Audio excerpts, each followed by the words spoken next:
일상사불이. 불이는 말 그대로 둘이 아닌 하나이다. 그러면 무엇이 둘이 아닌 하나인가? 너와 나 삶과 죽음 광명과 암흑 음과 양 선과 악, 있음과 없음과 나아가 존재와 피존재에 이르기까지 대립하는 두 개의 양극단은 모두가 하나이다. 즉, 두 개의 양극단 모두가 이미 하나이다.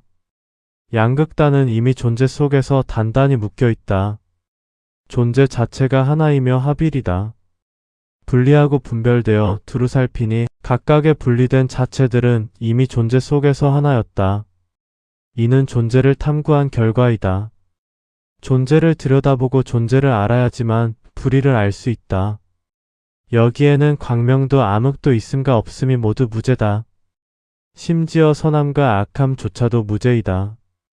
종교에서는 선함을 강조하여 인류의 파멸을 그나마 막는 중요한 역할을 하지만 존재 자체는 선함도 악함도 어느 것 하나라도 허물이 없다. 즉, 종교의 역할은 그나마 선함을 강조하여 인류가 자멸하는 것을 막는 역할을 한다.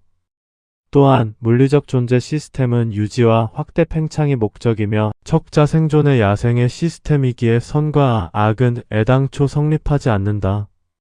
종교적으로 보면 선이란 구원의 열쇠이며 결국 구원이 선에 의한 보상으로 포장되지만 선과 악은 카르마를 만드는 절대적 비교 대상의 역할을 한다. 선과 악이란 개념이 없다면 카르마도 없다. 아니, 선이라는 개념만 없어도 카르마는 없게 된다.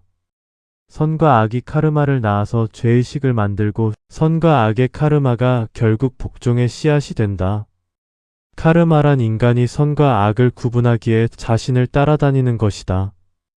즉, 카르마는 자신의 양심에 의해 발생하는 것이고 존재 시스템적 관점으로 보면 카르마란 없다. 죽은 후 심판관이 카르마라는 카드를 내밀며 협박과 회유를 하여도 양심에 의한 카르마는 조금 남아있을지라도 시스템적 카르마란 존재할 수 없다. 왜냐하면 존재 시스템 자체가 척자 생존인 물리적 현상계 속에서 선과 악을 분별하게 하는 구조이기 때문이다. 비유하자면 닭장에 지렁이를 넣어주고 닭이 지렁이를 먹으면 닭에게 카르마가 생기는 구조와 같다.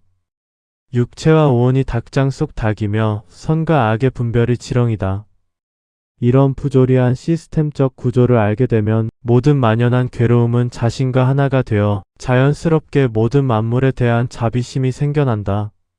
자비심은 선과 악을 분별하기 때문에 생기는 것이 아니다. 모든 존재하는 만물에 대한 측은지심에서 기인한 자비심이다. 드넓은 공성을 깨우쳐서 미련과 집착이 줄어들기 시작하면 자신이 모든 만물에 대해 분리를 일으켜 의식의 경계를 넘어서야 비로소 미련과 집착은 완전히 소멸한다. 즉, 공성을 통한 의식으로 아는 집착 소멸에서 나아가 분리를 통한 의식 이전과 이후의 집착이 모두 소멸해야 한다.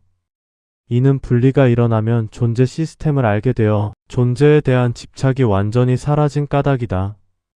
이렇게 되면 존재란 둘이 아닌 하나여서 불의에 이른다. 시다르타의 상라 가정이 바로 이러한 상태다. 현상이 현상이 아니되 현상이며 즐거움이 즐거움이 아니되 즐거움이며 자신이 자신이 아니되 자신이며 깨끗함이 깨끗함이 아니되 깨끗함이다. 결국 의식과 오온이 공성을 통하여 사라졌지만 분리를 통하여 의식과 오온이 부활하여 존재를 보고 알게 되니 집착 없는 마음으로 있는 그대로이다. 이것이 둘이 아닌 하나요 불이다. 이전에 존재와 비존재를 분리하여 이분법적 논리로 존재에 대한 견해를 여러 번 밝혔다. 이는 존재와 비존재의 두 극단에 상반된 중요성을 알리고자 하는 방편이었다. 존재와 비존재는 하나다. 존재와 비존재는 존재 속에 하나로 묶여있다. 그러나 말과 언어를 떠난 진정한 비존재는 태초의 본래의 무에 이를 때만 성립한다.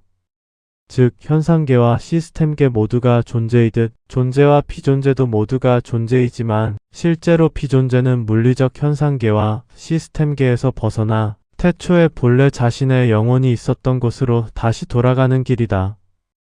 이러하기 전에는 비존재도 존재에 포함이 되어 윤회한다. 존재란 소멸이 소멸은 아니며 언제든 상황과 조건이 맞으면 탄생하고 나타나기에 지금 없다고 하여도 비존재도 역시나 마찬가지로 존재인 거다. 이런 연기적 윤회는 완전한 소멸이 아닌 존재이다. 그러면 수행자가 분리되었던 양극단에서 벗어나 본래 하나의 상태인 불이해까지 이르렀으면 일상사에서는 어떠할 것인가이다. 불이해까지 이르면 수행의 끝인가? 더는 터득할 것이 없는 완전한 평정심으로 가득한가? 경험상 나는 불의를 깨침의 끝으로 보지 않는다. 인간의 의식과 온 나아가 인류의 DNA는 존재와 단절되거나 끊을 수 없게끔 프로그래밍 되어 있다.